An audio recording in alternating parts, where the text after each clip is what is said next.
Pues, hola, pues a todos, ¿cómo están? Yo soy Karen Higuera, creo que con algunos nos hemos cruzado en otros encuentros y me alegra muchísimo que estén aquí, porque eso significa que ustedes están interesados en obtener herramientas para hacer más visible su trabajo, ¿no? Y para compartir con otros sus experiencias exitosas. Y pues lo más importante que es enamorar a los niños, a las niñas y a los jóvenes de las bibliotecas y pues de todo lo que pasa ahí, que eso todavía no está muy visible. Actualmente yo estoy acompañando la línea de innovación pública y gestión del conocimiento en BiblioRed, específicamente orientando laboratorios de innovación bibliotecaria, y hoy tengo la grata invitación de conversar sobre la importancia de sistematizar los procesos bibliotecarios. Entonces, yo creo que antes de comenzar, quiero que piensen un momento en alguna experiencia que les haya marcado en su trabajo, una clase, un proyecto, un grupo con el que hayan aprendido algo importante. Y cuando tengan eso en la cabeza, pregúntense cuántas de esas experiencias han quedado escritas o han sido compartidas para que otros puedan aprovecharlas o puedan identificar qué es lo que se está haciendo, digamos, en el panorama de las bibliotecas escolares. Digamos, una pregunta, si yo estoy interesada en lo que ocurre en las bibliotecas escolares de Bogotá, ¿yo dónde puedo buscar esa información? ¿Dónde puedo encontrar lo que ustedes han hecho? ¿No? Yo sé que muchas veces hacemos cosas maravillosas, procesos, talleres, proyectos, ¿no? Porque sé que estamos llenos de ideas buenísimas y sobre todo ustedes que he estado cercana a ustedes, pero cuando terminan se queda en la memoria de quienes lo pensaron y de quienes participaron y pues tristemente lo que no se documenta, lo que no se escribe, lo que no se reflexiona, pues termina desapareciendo, ¿no? Recuerdo que hace unos años aquí yo participé en un proyecto de la Red de Bibliotecas de Bogotá que se llamaba Espacios Creativos y ahí trabajábamos con temas de co-creación comunitaria. Entonces, recuerdo que una vez alguien del equipo se fue porque le salió otra oportunidad. Y cuando llegó una persona nueva en su reemplazo, no encontró nada, nada, para saber qué era lo que se había hecho en la biblioteca. La información que teníamos nosotros, pues, digamos, el resto del equipo era que, no sé, cosas muy básicas porque lo habíamos conversado en algunas reuniones, pues, de seguimiento. Entonces, todo lo que teníamos en nuestra memoria era poco. Y fue una lástima porque no sabíamos las cosas con profundidad, solo teníamos ideas superficiales de lo que el compañero que se había ido había hecho. Y con esto nos dimos cuenta de que todo el esfuerzo que se había hecho por 2 años solo quedaban en ideas, ¿no? Y en frases como es que yo recuerdo que se hizo algo así como, y ya, en eso quedó. Entonces, con esa experiencia nosotros decidimos empezar a escribir, ¿no? Al principio fue una tarea tediosa, lo confieso, porque pensábamos que tocaba escribir todo. Entonces, hacíamos bitácoras, hacíamos cartillas, reportábamos en el SIMBAR, que es el Sistema de Información Interna y de Bibliored, hacíamos informes finales, bueno, todo lo que se nos ocurrió. Y poco a poco la tarea se fue olvidando y las excusas empezaron a llegar, ¿no? Que el pan de cada día es que no queda tiempo, o es que es demasiado trabajo, o es que nadie lee eso, bueno, etcétera, etcétera. Y poco a poco, en medio de crisis y de conflictos, nos dimos cuenta que primero era importante sistematizar y lo segundo, encontramos algunas maneras de registrar o de sistematizar muy bien estos procesos. Y encontramos varias formas que nos permitieron en esa época, por supuesto, consolidar una sistematización que dio cuenta de todo nuestro trabajo. Entonces, eh, aquí, en resumen un poco, sistematizar es darle valor a la experiencia y convertirla en un conocimiento útil. Mm, Algunas de las estrategias que nosotros encontramos, la primera fue identificar dentro del equipo talentos y esos talentos identificar a quién le gustaba escribir y a quién le gustaba sistematizar. Éramos un equipo pequeño de 5 personas, pero por eso era como más sencillo, pero esa facilidad de centralizar un poco la sistematización a una sola persona nos permitió en ese momento pues hacer la tarea. Y pues adivinen quién era yo era la que sistematizaba los procesos. Lo segundo fue tener en cuenta que no hay que escribir todo, como si fuera una transcripción de entrevista, sino escribir con un filtro aplicado. Sistematizar es como pararnos al frente de nuestra propia experiencia, ¿no? Y con un ojo crítico preguntarnos qué aprendimos, qué funcionó, qué no funcionó, qué cambiaríamos, qué sentido tuvo todo esto, pues para nosotros, para la biblioteca, para la comunidad. Y ahí entendí algo, que sistematizar no es un lujo académico, sino es una forma de cuidar ideas, ¿no? De darle valor a la experiencia y convertirla en un conocimiento útil. ¿En qué terminó esto? En una publicación experimental y colaborativa que llamamos metodología LABCO, caja de herramientas para aprender haciendo y creando.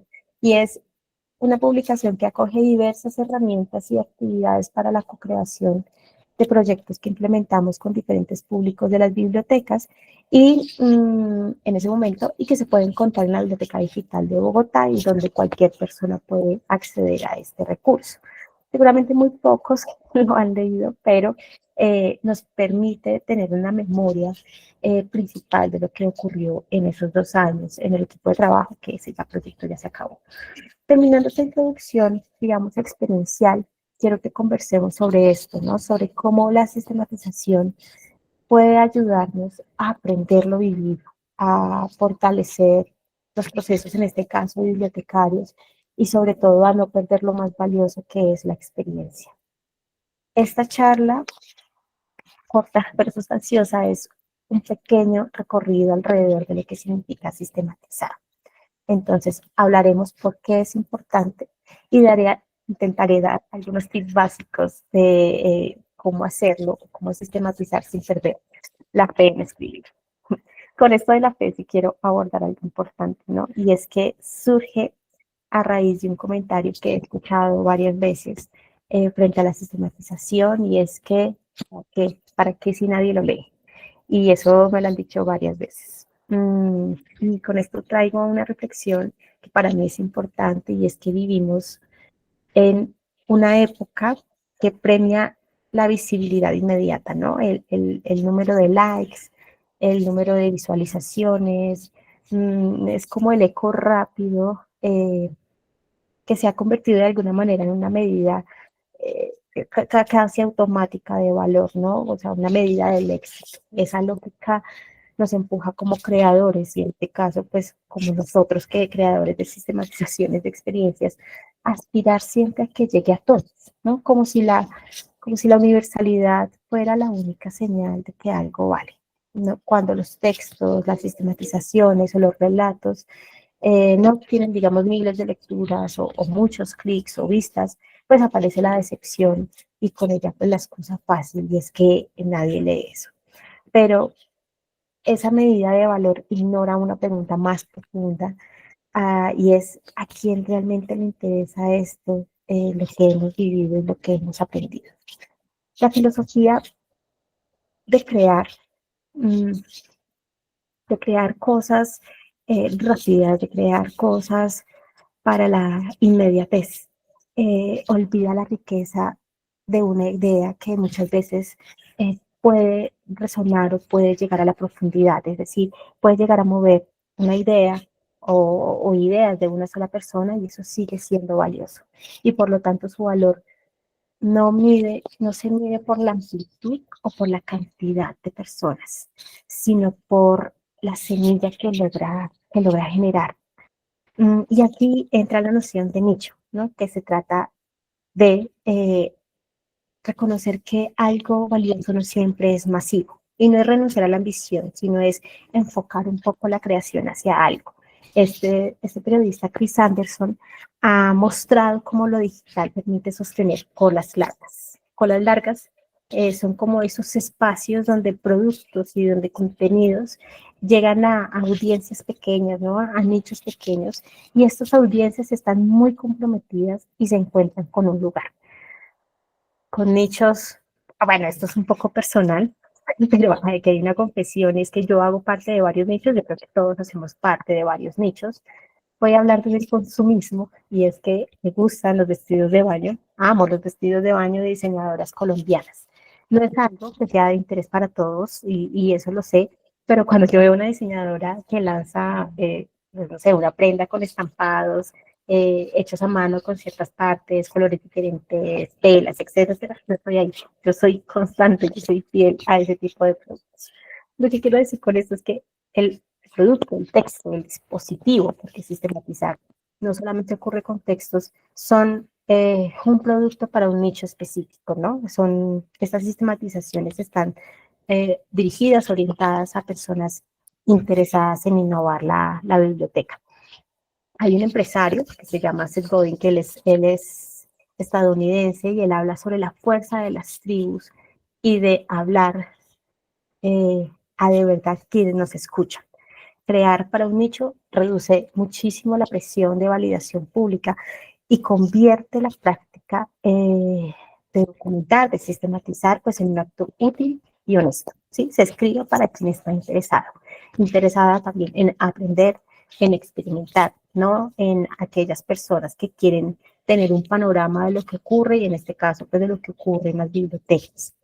Y esta visión de hacer las cosas para nichos, pues busca ir más allá de la inmediatez, ¿no? Y exige un poco recuperar la paciencia, ¿no? La paciencia reflexiva y sistematizar. Ya no sería perseguir un clic, ¿no? Es detenerse un poco para nombrar lo que pasó, para interpretar por qué no funcionó o sí funcionó y dejar una guía para quienes están en el camino. Hay un autor que estoy leyendo ahorita que es, no sé cómo se pronuncia bien, es Bin-Chun Yan, sí, Bin-Chun Yan. Y otros, Bin-Chun Yan. Y otros críticos, bueno, hay otros críticos de esta cultura de, no sé, como cultura de la atención, que advierten que la inmediatez mmm, que esto rápido fragmenta la capacidad de profundizar, ¿no? Entonces ya estamos acostumbrados a hacer scroll, ya estamos acostumbrados a querer todo rápido y escrito el amor, y no estamos acostumbrados a detenernos, a ver un contenido hasta el final. Incluso ya nos cuesta ver una película completa, ya el mundo está a mil. Y tal vez por eso pienso que la decisión de producir para un público reducido, pero un público real, puede ser una resistencia consciente contra esta banalidad del exceso informativo que hay actualmente, ¿no? Y esta ya sería una apuesta ética, ¿no? Sistematizar ya sería una apuesta ética y es priorizar la calidad del impacto sobre la cantidad, digamos, del ruido. Si aceptamos esto, digamos, si desaparece esta excusa de nadie lee esto y aparece una pregunta distinta, como ¿a quién le sirve esto? O ¿cómo lo hará útil? Pues sistematizar para un nicho cambia toda la perspectiva, ¿no? No significa que empobrezca la práctica, sino por el contrario, creo que la enriquece, ¿no? Enriquece el campo bibliotecario, pues con saberes experienciales ya. El saber no sería solamente ese libro o ese académico o esa universidad que tiene guardado el saber y la verdad, sino que se va llenando de saberes que se viven día a día. Y obliga de alguna manera a nombrar supuestos, a ser más crítico con nuestro trabajo, a pensar en otros, a recoger voces y a ofrecer caminos replicables, digamos que es el objetivo final de la sistematización. De este modo, la labor de sistematizar deja de ser un texto o un dispositivo, insisto, porque sistematizar no es solo texto, para un archivo, digamos, sino que se convierte en un puente pequeño, sí, pero un puente firme entre la experiencia vivida y entre quien la necesita. Con esa reflexión que me parece importante hacerla para procesos de sistematización, quiero hacer una cuña y es la forma de crear contenidos para nichos y cambiar esa forma de ver el mundo desde la inmediatez, que aplica también a procesos de creación de contenidos, pues que hacemos con los estudiantes, que ustedes tienen algunos proyectos ahí que yo recuerdo o con la comunidad en general. Por ejemplo, no sé, un proyecto que recuerdo es la creación de un podcast. Y muchas veces las barreras o las limitantes que uno identifica o que mencionan cuando uno dice voy a hacer un podcast es que nadie nos va a escuchar, o la competencia que tenemos es Spotify, entonces pues no vale la pena. Y quiero aprovechar a hacer este llamado, ya que estoy hablando de este tema, para, para que creemos todos contenidos con calidad y para crear para pocos, para crear para nichos. Y tal vez estos nichos que se vayan conformando de acuerdo a esos contenidos atiendan a la diversidad, pues que somos en Bogotá y pues que somos en Colombia. También como un acto ético, ¿no? Y es un acto ético de resistencia frente a la homogenización que está ocurriendo. Ya todos queremos vivir de la misma manera como se muestra en redes sociales, ya todos, no sé, queremos operarnos para vernos igual, todos queremos decorar la casa igual con cierta tendencia y nos están imponiendo estándares de vida iguales para todos y nosotros estamos simplemente como aguiendo con la cabeza. Pero bueno, ya retomando, digamos, una clave para estos procesos de creación de contenidos, y con esto incluyo los procesos de sistematización, es mantener una relación bidireccional, es decir, mm, producir los contenidos y también consumir los contenidos de nicho, que haya ahí un equilibrio, ¿no? Este término es uno que yo creo que ya les había mencionado y es el de prosumidor, y considero que es una buena manera de mantener ese equilibrio para que todos podamos crear. Con esto la invitación que quiero hacer es leer, que leamos, que exploremos recursos de lo que se hace en otras bibliotecas, de lo que se hace aquí en Colombia, de lo que se hace en otros países, ¿no? Que traigamos experiencias de otras partes, de otros lados y las ajustemos a los contextos y a las necesidades de las bibliotecas pues, que tenemos a cada uno a nuestro cargo. La idea es que las sistematizaciones tengan un sentido para adentro y para afuera, y así esto va tomando fuerza, ¿no? Y se reconoce de alguna manera las acciones que se hacen dentro de los espacios como las bibliotecas, que muchas veces son invisibilizados. Pensamos que las bibliotecas, o bueno, piensan nosotros no, pero piensan que las bibliotecas escolares sirven para apoyo de secretaría, de fotocopias y esas cosas que hemos conversado en otros espacios. Pero bueno, ahora que hemos abierto el tema ya con una experiencia y con algunas reflexiones, quiero detenerme. Sí, creo que es importante detenernos para pensar algo que quizás damos por hecho, y es qué significa sistematizar una experiencia. Y vamos con una definición simple. Sistematizar es poner orden, sentido y aprendizaje a algo que ya se vivió.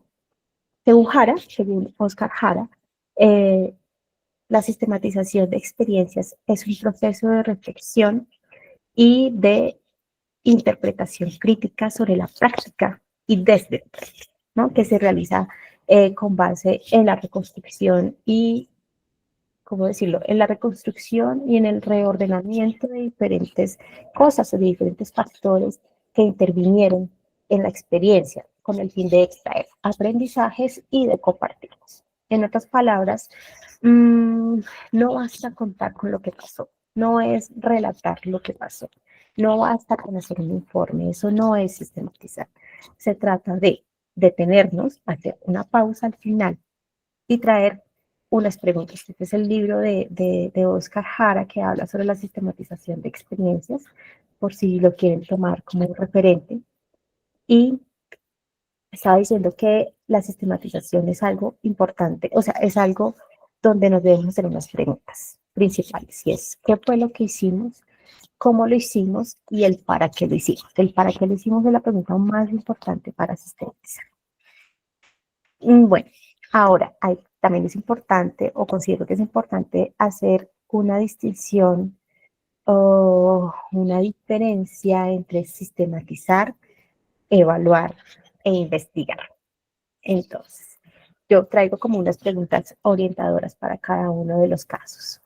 En evaluar nos preguntamos si logramos eso que dijimos que íbamos a lograr, ¿sí? Eso por ahí se orienta la evaluación. En investigar nos preguntamos qué dice la teoría sobre esto, o qué dice este grupo, esta situación, este ambiente sobre X cosa. Y en sistematizar, ya desde nuestra práctica nos preguntamos qué aprendimos, qué sentido tiene esto, cómo lo contamos para que otros lo aprovechen. En una entrevista, Jara subraya, espérate que yo la noté, que la sistematización no es un informe más, sino es una, una acción reflexiva. ¿Sí? Es una acción reflexiva que parte de quienes protagonizaron la experiencia. Y bueno, también quiero hacer la diferencia entre sistematizar y documentar. Documentar es registrar absolutamente todo, sin interpretar. Entonces yo escribo lo que pasó de forma descriptiva, subo la foto al informe, hago la carpeta, esto es documentar, ¿sí?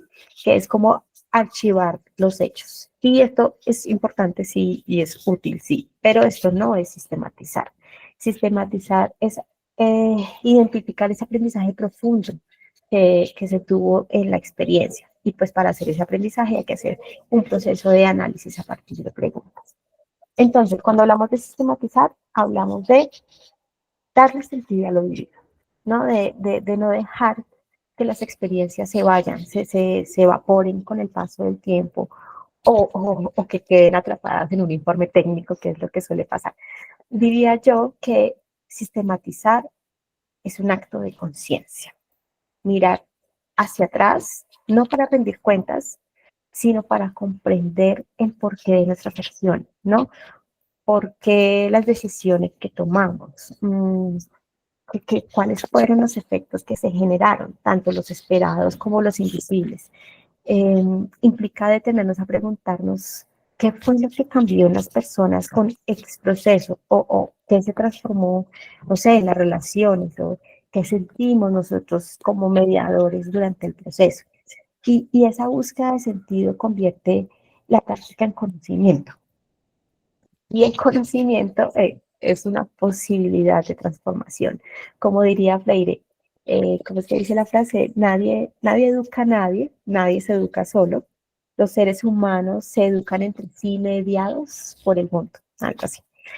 Y sistematizar es eso, es volver al mundo de la experiencia para leerlo, para reinterpretarlo y aprender de él. Es como está la experiencia, salimos un momento, miramos desde afuera, desde una manera objetiva y hacemos preguntas alrededor de eso.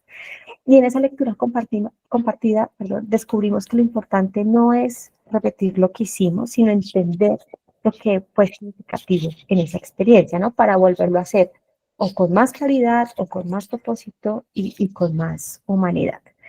Mm, con esto hice 3 dimensiones claves que podrían guiar, digamos, organizar la sistematización y que yo tengo muy en cuenta a la hora de sistematizar. Y lo primero es la experiencia como punto de partida. No se puede sistematizar algo que no se vivió, o al menos en el marco latinoamericano con Jara, que lo plantea, y es que partir de la propia práctica significa que hay que partir de lo que hacemos, sentimos y lo que pensamos. Es decir, no se puede sistematizar lo que no se ha vivido, porque el conocimiento que surge de la práctica no proviene de la teoría, sino de una vivencia concreta, ¿no? De haber estado allí con las personas, de haber conversado, de haber tenido aciertos, de haber tenido contradicciones en el proceso. Entonces, digamos que la experiencia se vuelve esa fuente de saber. Las acciones cotidianas son importantísimas y debemos tener un ojo abierto al día a día, ¿no? Porque contiene significados que valen la pena leer y comprender. Y en ese sentido, sistematizar no es un ejercicio ni neutro, y eso implica reconocer que la experiencia, sí, que la experiencia no es solo lo que hicimos, que es como los resultados visibles o las metas que tenemos que cumplir o el check, sino también es lo que sentimos, lo que pensamos, lo que aprendimos mientras hacíamos este proceso, ¿no? En el marco de las pedagogías críticas y pues con Freire, esta mirada reivindica el valor de la práctica como territorio de conocimiento, es decir, que la sistematización no comienza en el escritorio con conocimientos o conceptos ahí teóricos, sino que la vida misma, ¿no? En la biblioteca, en la comunidad, en el taller, en el encuentro real donde suceden las cosas, es desde ahí donde se construye pues el sentido, la sistematización. Y solo entonces, cuando uno reflexiona, vuelve, vuelve legítimo eso que uno propuso, esa idea que uno tuvo, que nace de nosotros mismos, ¿no? Como agentes creadores de la experiencia y no desde una abstracción de alguien externo o de un pensamiento externo. Entonces, en resumen, la sistematización surge de una experiencia vivida por nosotros, no de algo que leí, no de algo que alguien me contó, sino realmente de lo que vimos en un contexto pues particular.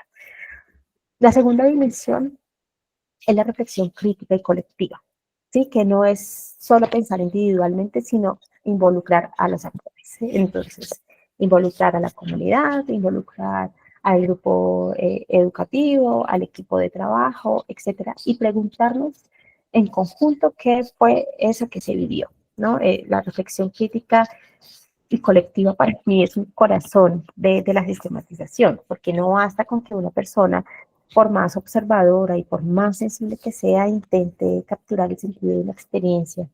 Y en ese sentido creo yo que se construye el diálogo. Cada actor ve, siente, comprende desde un lugar distinto. Y solo cuando esas miradas se ponen en común aparece una comprensión más completa, ¿no? Como una mirada más honesta del proceso. La sistematización, digamos que no es un ejercicio solitario ni meramente técnico, no es una conversación entre quienes protagonizaron la experiencia, sino es una memoria que se reconstruye colectivamente. Y las voces diversas revelan lo que de alguna manera quedaría oculto si fuese de otra manera. Si yo lo hago sola en mi escritorio, pues va a quedar sesgado de otros puntos de vista. Y esta práctica tiene raíces en la educación popular, que me gusta mucho, y en las metodologías participativas. Mm, y es que el conocimiento surge del encuentro con el otro, ¿sí? Del intercambio crítico de saberes. ¿Sí? Reflexionar colectivamente implica reconocer que la verdad no está en una sola versión, ¿sí? No está en una sola persona, sino es ni siquiera la verdad, sino la experiencia, es una suma de relatos, son emociones, son una suma de aprendizajes que se entrelazan. Además, con esto otra vez se introduce una dimensión ética y es escuchar al otro, ¿no? Escuchar al otro con respeto, cuestionar nuestras propias certezas y atrevernos a mirar los errores no como fracasos, sino como parte de un aprendizaje compartido. Y en este sentido, la sistematización la sistematización es una forma más bien de tejer comunidad, de construir pensamiento desde lo común, de darle voz a quienes históricamente no han tenido voz. Por ejemplo, la voz siempre la ha tenido el adulto, el profesor, el jefe, que son los roles relacionados con el poder, ¿no? Y este ejercicio, digamos, de sistematizar con el otro, se vuelve un ejercicio de igualdad. Y a mí eso me parece bellísimo y una gran oportunidad. Bueno, ya paso a la tercera dimensión y es la generación de conocimiento útil, ¿no? Está como la culminación o el último escalón de la sistematización. Eh, es cuando la experiencia trasciende lo anecdótico, ¿no? Lo que se conversa en los pasillos, lo que se conversa en reuniones, que muchas veces queda ahí para transformarse en un aprendizaje compartido. No se trata, y vuelvo a decirlo, no se trata solamente de contar lo que pasó, sino de extraer el sentido profundo de lo vivido, ¿no? De traducir esa práctica en conocimiento, que puede orientar nuevas acciones, por supuesto, que puede inspirar a otros, que puede, obviamente, mejorar lo que nosotros hacemos. Ahora dice que sistematizar es convertir la experiencia en una fuente de saber, es el hacer conocimiento, así dice entre comillas, ¿no?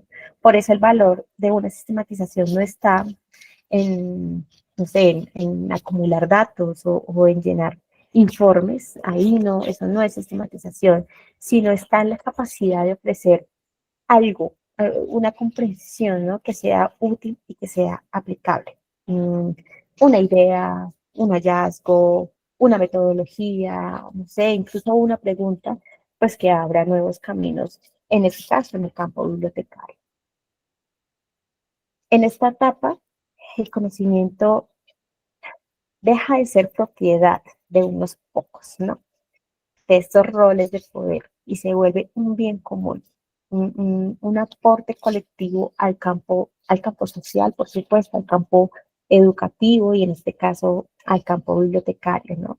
Y esta dimensión nos invita también a pensar en la responsabilidad de comunicar lo aprendido de una manera clara, de una manera eh, sensible y de una manera accesible, por supuesto, entendiendo que comunicar es un derecho, que recibir la información es un derecho pensando en biblioteca. Y cada experiencia sistematizada puede ser una semilla de transformación para otros procesos, para otras personas. Y así la sistematización cumple con su propósito más profundo, que es devolverle la experiencia, devolverle la capacidad de enseñar desde la experiencia, no solo desde quienes la vivieron, no solo desde quienes aplicaron el proceso, sino a una comunidad más amplia, ¿no? A ese nicho que busca aprender a transformar el mundo en la biblioteca. Entonces, estas tres dimensiones hacen que la sistematización sea un acto transformador, no solo desde la memoria, que es importante, sí, sino desde el cambio. El cambio es importante, es importantísimo. Entonces, sistematizar es desnudar, desnudar la experiencia, hacerle preguntas a la experiencia, interpretarla y compartirla para que otros puedan aprender con otros. Un ejemplo de cómo una sistematización puede transformar una práctica es el caso de un proyecto de comunicación comunitaria en Antioquia, que este fue desarrollado por jóvenes en distintos municipios rurales que buscaban fortalecer, pues, como sus medios locales, ¿no? Sus emisoras, murales, redes sociales, estas herramientas digitales como herramientas de participación ciudadana. Y en este proceso se aplicaron 5 pasos, que son los 5 pasos propuestos por Jara, ¿no? El punto de partida, planificación, recuperación, mmm, punto de partida, planificación, recuperación, interpretación y sistematización. Entonces todo comienza con una pregunta sencilla pero potente, que es ¿qué ha cambiado en nuestras comunidades desde que conectamos nuestras propias historias? Ese fue como el punto de partida. Luego vino la planificación, donde definieron como temas claves y las voces que querían escuchar. Y en la fase de recuperación recogieron testimonios, recogieron audios, publicaciones, bueno, todo lo que mostraba como el proyecto, la evolución del proyecto. Eh, no solo en términos comunicativos, sino también las reflexiones, ¿no? Cómo se fortaleció la identidad local y el sentido de pertenencia. La interpretación ahí colectiva fue el corazón del proceso. Los jóvenes, los líderes, los formadores se sentaron juntos a analizar lo que esas transformaciones significaban realmente y descubrieron, por ejemplo, que detrás de cada boletín o programa radial había, había, había un proceso de empoderamiento, ¿no? De confianza en la palabra y había un tejido comunitario. Bueno, y finalmente la última fase, la sistematización, pues les permitió dar forma a ese conocimiento y elaborar una memoria digital que está disponible en el portal de la Universidad de Antioquia, donde no solo documentaron lo que hicieron, sino también lo que aprendieron. Y este ejercicio pues se convirtió en una experiencia local y a la vez en un referente para otros procesos de comunicación popular en la región, demostrando que sistematizar no es solo mirar atrás, sino abrir camino hacia adelante.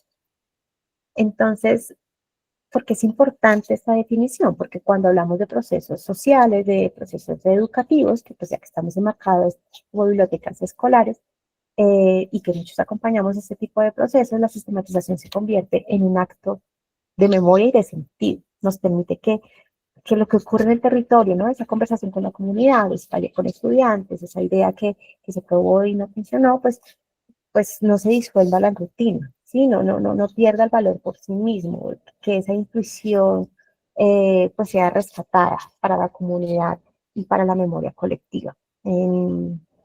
Freire decía que la práctica sin reflexión es activismo vacío y la reflexión sin práctica es pura teoría. Entonces, la sistematización es justamente, perdón, esa, esa, esa, ese puente que une esas dos cosas, ¿no? Transforma la acción en conocimiento y el conocimiento en acción renovada. Y trasciende mucho más allá del ejercicio académico y laboral. La sistematización, pues, nos libera un poco de vivir ese activismo, ese activitis, le decimos aquí internamente, ¿no? Que es una actividad sobre la otra, como si fuéramos máquinas de hacer talleres, sin detenernos a pensar qué fue lo que aprendimos, qué fue lo que cambió, qué quedó en nosotros, qué quedó en otros, sino que la sistematización es una pausa para hacernos preguntas. Y cuando hacemos ese ejercicio empezamos a visibilizar el saber de los actores que estuvieron ahí en el proceso, ¿no? A potenciar la continuidad de los procesos, a traducir, digamos, la experiencia en metodologías para que otros lo puedan aplicar en herramientas, en estrategias, etc. Y esa dimensión transformadora que es entender que cada experiencia contiene un potencial pedagógico y político, por supuesto, que cada vivencia, si se piensa y se comparte, puede iluminar pues el camino de varias personas que están en el mismo campo, ¿no? Sistematizar en ese sentido de verdad no es un requisito administrativo y espero que no sea así. Es un acto de cuidado con el conocimiento propio y con el conocimiento colectivo. Es una manera de decir que lo que vivimos, lo que experimentamos, vale, que lo que experimentamos merece ser recordado y merece ser transmitido y vuelvo a repetir, así nadie lo haya leído. Bueno, digamos que hasta ahora hemos hablado de lo que significa sistematizar y de por qué tiene sentido hacerlo. Y ahí vi como tres dimensiones que sostienen la sistematización. Pero ya pensando en la práctica, ustedes dirán, bueno, ¿y por dónde empiezo? ¿Y cómo lo hago? Mm, digamos que traigo como unos tips o unas claves para poder sistematizar de una mejor manera. La primera es empezar con una pregunta significativa. Toda sistematización nace de una pregunta, no de un formulario, no de una obligación institucional, sino de una curiosidad genuina. Y es plantearse una pregunta, por ejemplo, no sé, ¿qué transformó realmente este proceso en las personas o qué fue lo que aprendimos al trabajar de esta manera? Para dice que sistematizar es ordenar la experiencia a partir de una pregunta que nos interpela. Si no hay pregunta, lo que obtenemos es un registro mecánico, no una sistematización, porque la sistematización requiere reflexión, requiere interpretación, requiere análisis. Así que la primera clave es detenerse y preguntarse con honestidad qué queremos entender. Y eso marca la ruta. El segundo tip es representar de forma gráfica el camino vivido. Estos hacen como técnicas, ¿no? Traigo una herramienta sencilla que es poderosísima y es el mapa de experiencia. Por lo menos a mí me ha servido un montón y lo aplico a talleres y a laboratorios. Y es que suelo pedir que las personas dibujen una línea de tiempo en su proyecto con los momentos clave, los inicios, los giros, los aprendizajes, los conflictos también. No importa si se dibuja con colores o con papelitos o con palabras, lo importante es reconstruir el proceso vivido. Y este ejercicio ayuda a visibilizar cosas que a veces se pierden en la memoria o en el día a día o que uno no identificó o que se quedan en los informes, ¿no? Ahí uno empieza a mediar y a descubrir otro tipo de cosas, las emociones, las decisiones, los silencios, que también es importante. Entonces, esas técnicas visuales, como el mapa que les traigo, el mapa de experiencia, el visual thinking, mapas corporales, bueno, ya como que uno se medio relaciona con eso, ayuda a conversar de verdad entre varios sobre la misma cosa y eso también ayuda a identificar como las diferentes voces que están presentes en el mismo espacio. Si ustedes quieren profundizar en este tipo de herramientas, hay una página súper chévere que se llama Iconoclasistas y que es una página muy generosa porque da las herramientas, da PDF, da muchísimas cosas para que se hagan procesos, sobre todo colaborativos y participativos en el territorio. De verdad que vale la pena pues tener presente esta página para este tipo de procesos. El siguiente tip que traigo es involucrar a quienes vivieron la experiencia. Otro aspecto clave, y sé que ya lo he mencionado anteriormente, pero lo quiero repetir, y es involucrar a todos los que participaron. Repito, la sistematización no es un trabajo solitario, la sistematización es algo colectivo. Y es colectivo porque el conocimiento también es colectivo, ¿no? Invitar a participantes, a estudiantes, comunidad, colegas, etcétera, a reflexionar sobre lo que vivieron, permite ampliar la mirada y romper esa idea de que solo el profesor, de que solo el equipo técnico, de que solo el que dirigió sabe, ¿no? Y se pueden usar herramientas simples como una conversación guiada, un mural de aprendizajes, una entrevista grabada con el celular. ¿No? Y lo importante es construir la experiencia desde múltiples voces porque pues cada mirada aporta una pieza al gran rompecabezas de la experiencia. Siguiente que quiero mencionar es analizar sin miedo. Y es que a veces pensamos que analizar es algo complejo, ¿no? Algo reservado para académicos o para investigadores, pero en realidad analizar es buscar sentido, ¿no? Hacernos preguntas alrededor de algo. ¿Por qué ocurrió esto? ¿Qué factores lo hicieron posible? ¿Qué límites encontramos? Etcétera. La clave no es quedarse solo en la descripción, sino atrevernos a interpretar. Y yo lo hago pues a través de preguntas, creo que es lo más sencillo. La sistematización no es contar lo que pasó, sino comprender por qué pasó así. Eso lo dice Hara. Y esa comprensión es lo que permite a una experiencia convertirse en conocimiento. Un siguiente tip es comunicar lo aprendido. La sistematización no termina cuando escribimos el documento o cuando hacemos el dispositivo, sino cuando lo compartimos. Puede ser una cartilla, puede ser un podcast, un video corto, un juego de mesa, una exposición comunitaria, por ejemplo, un artículo en una web. Por eso mencionaba antes que sistematizar no es solamente escribir texto, sino que también puede ser dispositivos como un web, por ejemplo. El formato, digamos que pasa a segundo plano cuando la intención es más importante y es que es devolver el aprendizaje a quienes lo hicieron posible y compartirlo con quienes puedan usarlo, ¿no?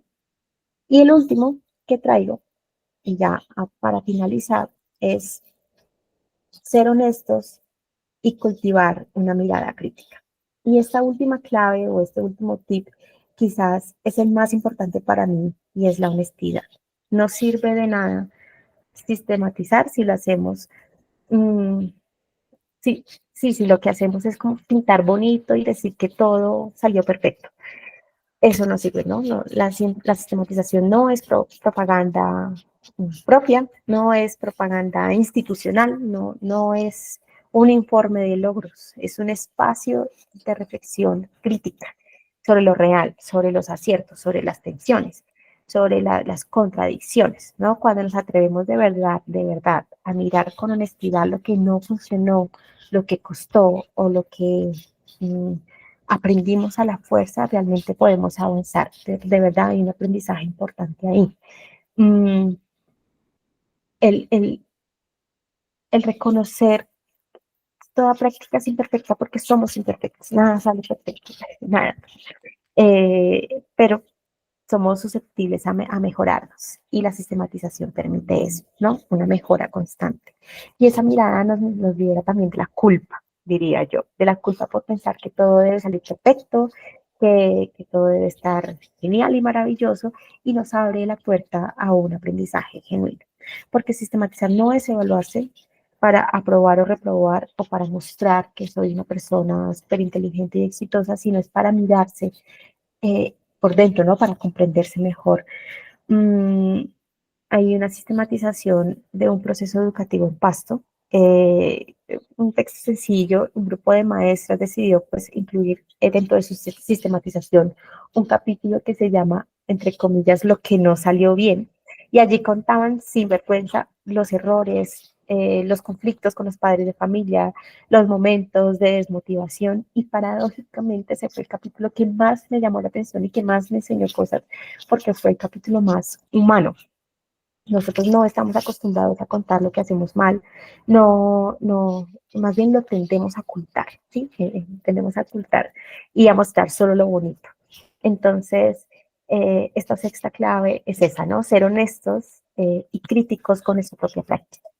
Solo desde una mirada sincera podemos construir conocimiento transformador, porque, y aquí vale recordarlo, la sistematización no busca mostrar el éxito, sino revelar el aprendizaje.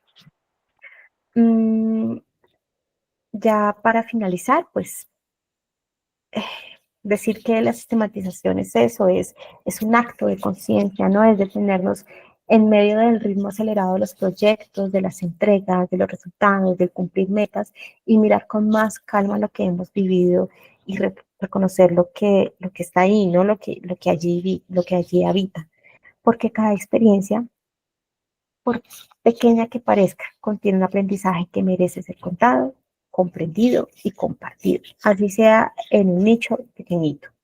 Y en un mundo donde parece que solo vale la pena ser viral o acumular likes, la sistematización, desde la mirada que me gusta darle, es darle otra lógica, ¿no? Es darle más sentido a lo que se vive y no tanto ruido.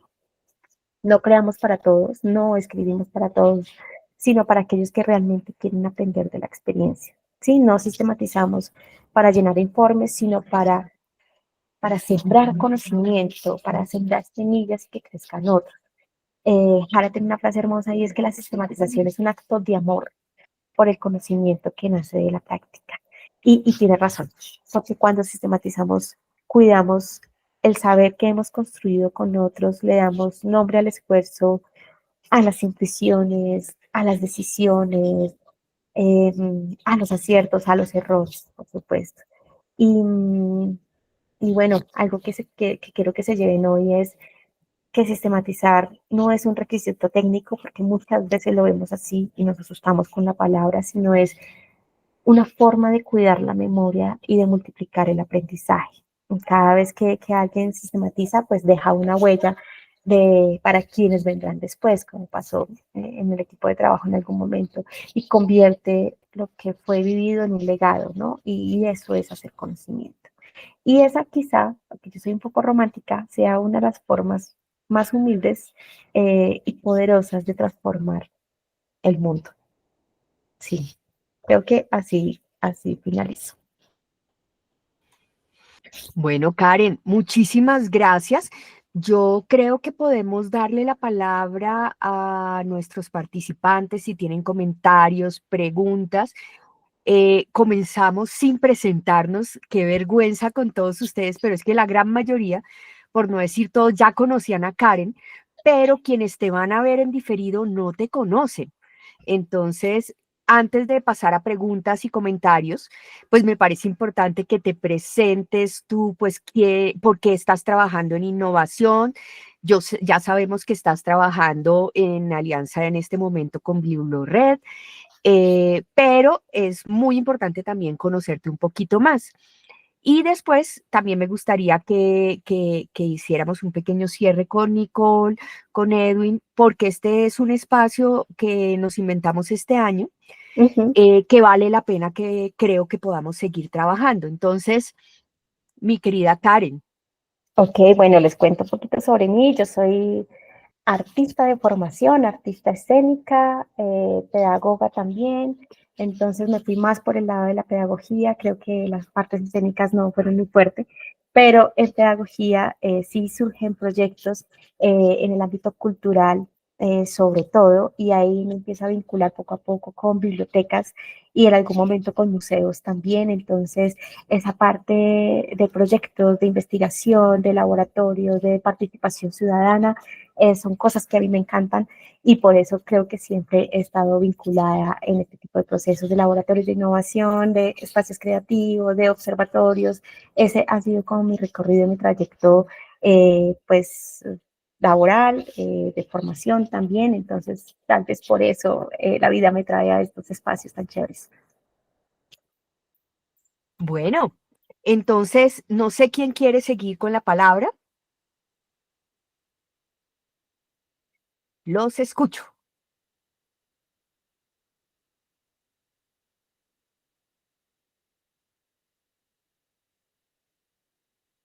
puede que algunos no tengan micrófono, entonces si tienen comentarios o preguntas, pueden hacerlos a través del chat, que ya lo tengo acá abierto para poder ver.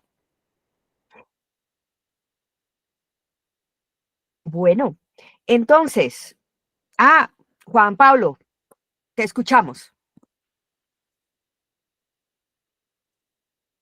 Aló. Sí. Hola. Hola, Caría, ¿cómo estás? ¿Cómo están? Buenas tardes. Eh, es un apunte que me llamó la atención muy interesante y es cuando hablan en el sexto tip de ser honestos y cultivar una mirada crítica en el tema de la sistematización y hablaba la panelista sobre honestidad, ¿sí? Entonces yo digo, es clave ese punto porque definitivamente cuando hay honestidad se genera una credibilidad. Y en el momento en que se genera una credibilidad en la sistematización de las experiencias, hace que se tome con una seguridad ese conocimiento y es precisamente la diferencia que se hace con el conocimiento que nos están presentando precisamente en muchas redes sociales que no sabe la comunidad qué honestidad existe en ese conocimiento que se crea y qué credibilidad se le puede dar cuando se basa en un tema de creación de conocimiento. Entonces la honestidad es clave. Cuando ella hablaba de honestidad me pareció, yo lo relaciono mucho con la misma credibilidad que uno le da al conocimiento que está recibiendo, de la sistematización de experiencias que se puede recibir en un banco de experiencias, por decirlo de alguna forma. Muy importante. De acuerdo, además porque es una forma también de combatir la inteligencia artificial en su perspectiva negativa. Es Sí. decir, algo que no puede hacer las IAs por nosotros es ser honestos. Las Ajá. IAs tratan de complacernos, etcétera, pero los que podemos ser honestos, críticos, realmente somos nosotros. Y los que podemos generar aprendizajes con sentido, porque las IAs son súper potentes. O sea, yo pago pues para tener mi corrector escritural porque me soluciona una discapacidad escritural que yo tengo, ¿sí? Pero desafortunadamente mi asistente virtual es incapaz de darle sentido a las cosas.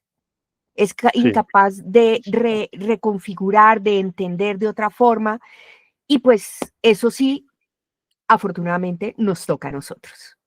Y Sí, tiene que es ver verdad. con lo que planteas. Ujú. Karen, Gracias. No, me encanta esa reflexión y la palabra credibilidad. Y es como no creerle a alguien que es honesto desde el inicio, o sea, que muestra la luz y que muestra la oscuridad y aplica en todo sentido y en términos pedagógicos a alguien que te dice honestamente, esto no me funcionó. ¿Cómo no creerle eso? ¿Cómo no decir, lo intenta por acá, intentemos acá o hagamos esto? Es súper potente eso y por eso decía, es mi punto favorito, la honestidad, creo que es importante, sobre todo pensando que no somos muy honestos con nosotros mismos cuando tenemos esa presión de mostrar siempre lo mejor. Entonces, muchísimas gracias por mencionarlo. Con mucho gusto, ay, gracias. perdón. Y también es importante que pensemos que la honestidad no es tampoco hacer ejercicios de flagelación, porque entonces mientras No, más me flagelo, más me van a ver como crítico y reflexión. No, no, no. No, porque uno también se da cuenta cuando la gente no está siendo honesta también al reconocimiento de sus virtudes o al reconocimiento de sus falencias. La honestidad va por los dos lados y está pegada con la reflexividad.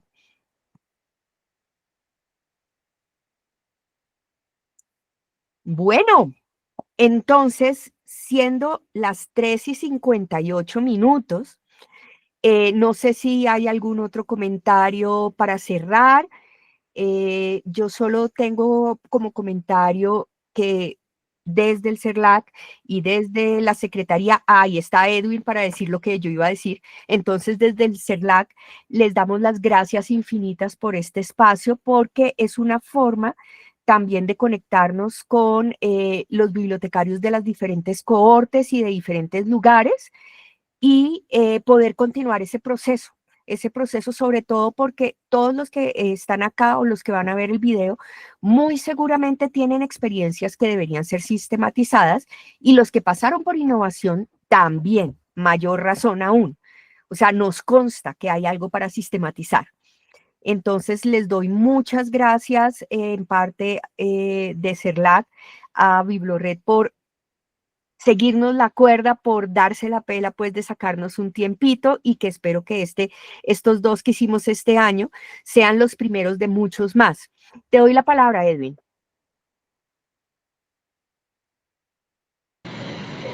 Buenas tardes. De antemano, muchísimas gracias, Karen, muchísimas gracias, María Caridad, y a todos por compartir este espacio, por sacar de su tiempo y acompañar una iniciativa bonita que surgió este año. Esta mañana estuve visitando a una de nuestras bibliotecarias 2025 en su colegio y con muchísima complacencia me di cuenta que ella tiene una biblioteca que ha ido transformando, que ha ido innovando, pero con bastante tristeza me doy cuenta que la falta de dilación y de diálogo no permitió que ella llegara más adelante, María Caridad. Desafortunadamente ella no tuvo un proceso de sistematización de su experiencia, de compartirla en el ámbito de su colegio.